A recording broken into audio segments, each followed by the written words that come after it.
Welcome to crimes in Hindi. Video को like और channel को सब्सक्राइब करें। दुबई से राजन के गायब हो जाने पर कई दिनों तक किसी का ध्यान नहीं गया और जब गया तो हल्ला मच गया। डी कंपनी की चिंता गैंग की सबसे नाजुक जगहों तक राजन की पहुंच को लेकर थी। राजन दाऊद के गैंग को अंदर से जानता था। उसे उसके दुनिया भर में फैले नेटवर्क और गैंग के कारनामों की सारी जानकारी थी। वो दुनिया भर में फैले उन स्थानों को जानता था जहां दाऊद ने अपने अड्डे बना रखे थे, वहां के खास लोगों और दिल्ली और महाराष्ट्र के दाऊद के पॉलिटिकल फ्रेंड्स के बारे में जानता था। उसके फाइनेंशियल सोर्सेज से मुंबई और दूसरे सिटीज के पुलिस के टॉप ऑफिशियल्स के साथ उसकी मिली भगत से, उसकी दौलत और संपत्तियों से तथा विभिन्न माफिया संगठनों और खुफिया एजेंसियों के साथ उसके संबंधों से, साथ ही उसके द्वारा खोले गए बहुत सारे मोर्चों से वाकिफ था। राजन अकेला था जो पूरे गैंग का भंडाफोड़ कर सकता था और अकेला आदमी जो दाऊद के हर चीज को जानता था। इस बीच राजन के भागने के साथ ही साथ कुछ दूसरी घटनाएं भी घटी जिन्होंने डी गैंग को चकरा दिया। हिंदुस्तान की हुकूमत ने यूएई की हुकूमत पर दाऊद के एक्सट्रेडिशन के लिए दबाव डालना शुरू कर दिया। इससे इंडिया के उन भगोड़ों में टेरर और इनसिक्योरिटी की लहर दौड़ गई जो गल्फ में छुपे हुए थे। दाऊद और उसके आईएसआई उस्तादों को एहसास था कि यूएई की सरकार भारत के दबाव के सामने ज्यादा वक्त तक नहीं टिक पाएगी। इससे पहले कि भारत सरकार के हाथ दाऊद तक पहुंचे, उनके लिए जरूरी हो गया कि दाऊद और उसके खास आदमियों को वहां से हटा लें। इसीलिए 94 के एंड में दाऊद दुबई से हटकर कराची, पाकिस्तान चला गया। कराची को मुंबई की तरह ही माना जाता है। दाऊद क्लिफ्टन बीच पर एक हवेली में रहने लगा।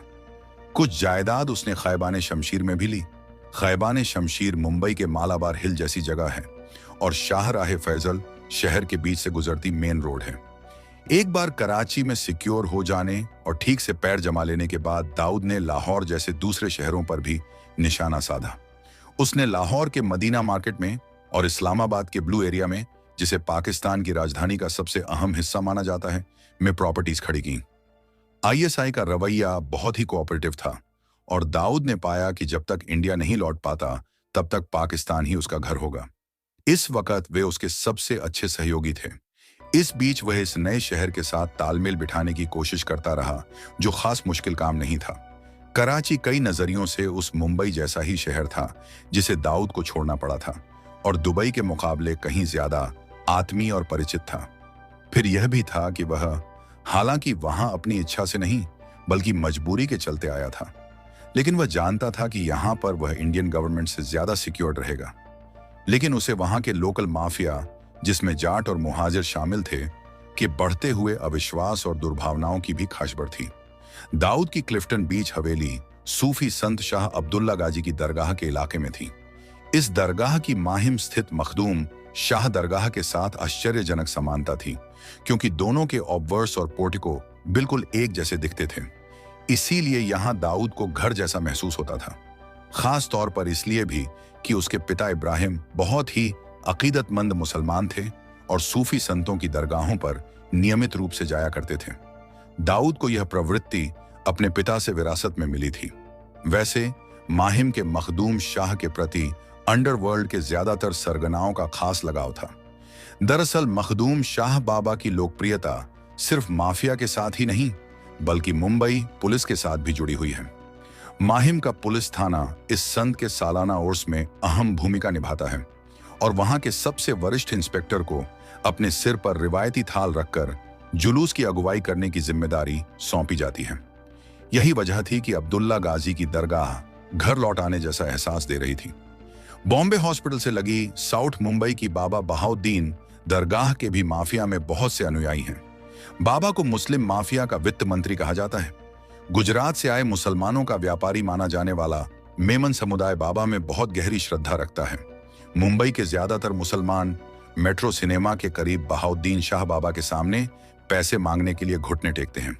वे अभी भी मुंबई के डॉन उस मुस्तफा दोसा उर्फ मजनू के रंग से राजा बनने के किस्से को दोहराते हैं, जिसका बाप बिना गैप हर जुमे के रोज बाबा की इबादत किया करता था।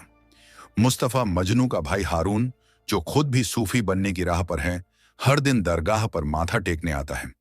कहा जाता है कि अगर आप बहाउद्दीन शाह बाबा से पैसे की मन्नत मांगते हैं तो बाबा आप पर दौलत की वर्षा करते हैं। सब लोग यहाँ पैसे के लिए मन्नत मांगते हैं और बाबा उन्हें कभी मायूस नहीं करते, इसीलिए वे वित्त मंत्री कहे जाते हैं। दाऊद ने दुबई की अपनी सारी जायदाद बेच दी थी और अमीरात के अपने सारे कारोबार बंद कर दिए थे ताकि इंडियन एजेंसियां उनकी मदद से उस तक न पहुंच सकें। 94 के एंड तक छोटा राजन कुआलालंपुर में सुरक्षित ढंग से अपने पैर जमा चुका था और दाऊद तथा उसके कबीले के लोग कराची को अपना अभयारण्य बना चुके थे। नक्शे को जरूर नई शक्ल दे दी गई थी, लेकिन गैंगस्टर कुल मिलाकर वहीं थे। सीन से छोटा राजन के निकल जाने के बाद छोटा शकील ने दाऊद के मुख्य सहयोगी की भूमिका ली थी और डी गैंग के कारोबार को संभालना शुरू कर दिया था। गैंग की गतिविधियों का मुख्य केंद्र दुबई से भले ही हट चुका था, लेकिन शकील और उसके आदमी इस तरह दिखावा कर रहे थे जैसे वे अभी भी मूलतः दुबई में ही स्थित हों।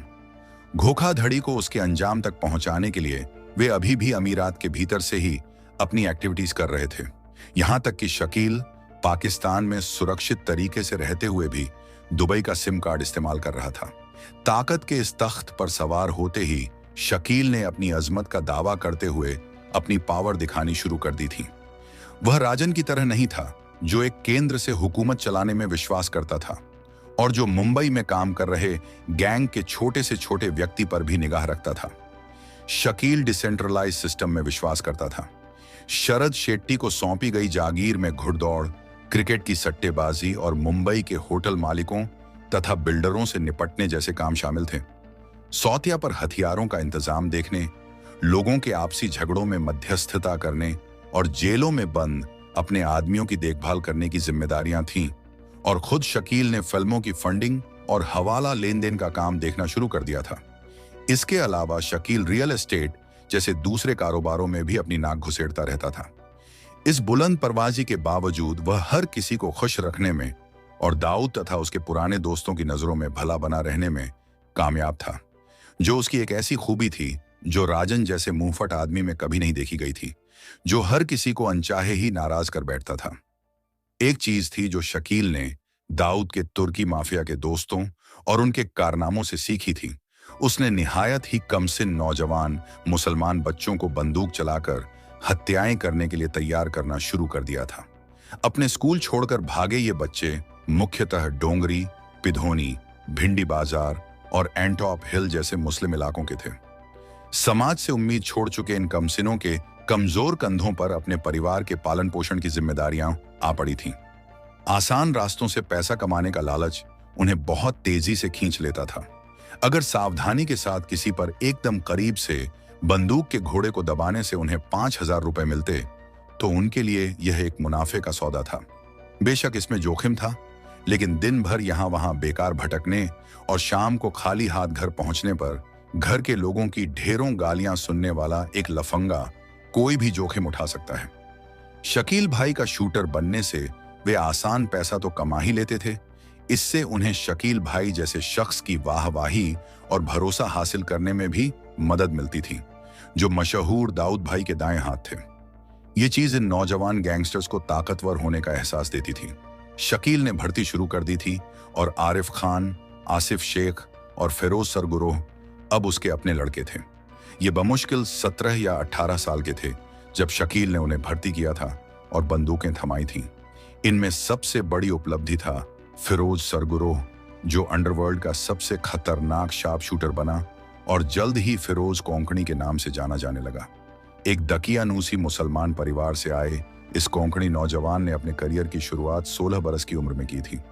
उसने अपने पहले गुनाह से ही शकील का ध्यान खींच लिया था। फिरोज शकील के गैंग में शामिल हुआ और गैंग का अब तक का सबसे दुस्साहसी और खौफनाक शार्प शूटर बन गया। फिरोज के बाद शाकिर दरबार और इब्राहिम शेख जैसे कम उम्र मुसलमान शार्प शूटर भी गैंग में शरीक हुए, लेकिन फिरोज का रिकॉर्ड इनमें से कोई नहीं तोड़ सका। शकील ने मुंबई के व्यापारिक समुदाय के दिलों में दहशत भर दी थी और फिरोज ने यंगेस्ट किलिंग मशीन का खिताब हासिल कर लिया था। यह थी मुंबई के गैंगस्टर्स की नई पीढ़ी। भाजपा नेता रामदास नायक की सुरक्षा कर्मी की हिफाजत के बावजूद बांद्रा जंक्शन पर दिन दहाड़े की गई हत्या मुंबई पुलिस के इतिहास की सबसे नृशंस हत्याओं में से एक थी। 25 अगस्त 1994 की उस सुबह बांद्रा के बिजी हिल रोड पर वह और दिनों की ही तरह एक साधारण दिन था। एमएलए नायक सुबह 10 बजे अपनी एम्बेसडर कार में घर से निकले। उनके साथ पुलिस कांस्टेबल था जो बंबई पुलिस द्वारा उन्हें उनकी सिक्योरिटी के लिए मुहैया कराया गया था। जब उनकी कार मेन रोड से होकर बांद्रा के एसवी रोड की तरफ मुड़ी तो उन दो लोगों की तरफ किसी का भी ध्यान नहीं गया जो उनकी ओर बढ़े आ रहे थे। गोलियां चलने से पहले तो नहीं ही गया था। तब कहीं लोगों ने देखा कि दो लोग, जिनकी पहचान बाद में फिरोज कोंकणी और जावेद सैयद उर्फ सोनी के रूप में की गई, अपने हाथों में AK-47 राइफलें थामे नायक की कार पर गोलियां बरसा रहे हैं। कार की विंडशील्ड के चकनाचूर होने और लोगों की चीख पुकार के बीच स्टेनगन से लैस कांस्टेबल लुढ़कता हुआ कार से बाहर निकला और उसने जवाबी कार्रवाई की। लेकिन दुनिया भर के आतंकवादियों द्वारा इस्तेमाल की जाने वाली उस हथियारी राइफल के सामने उसकी बंदूक टिक नहीं सकी और वह भी गोलियों से छलनी हो गया। गुरनाम जॉन, भागो! फिरोज ने अपने साथियों को आवाज लगाई जो नायक के घर से आती रोड के उस तरफ खड़े हुए थे। उनमें से एक इंतजार में खड़ी एक फीट से भाग गया और दूसरा मोटरसाइकिल पर सवार होकर भाग गया।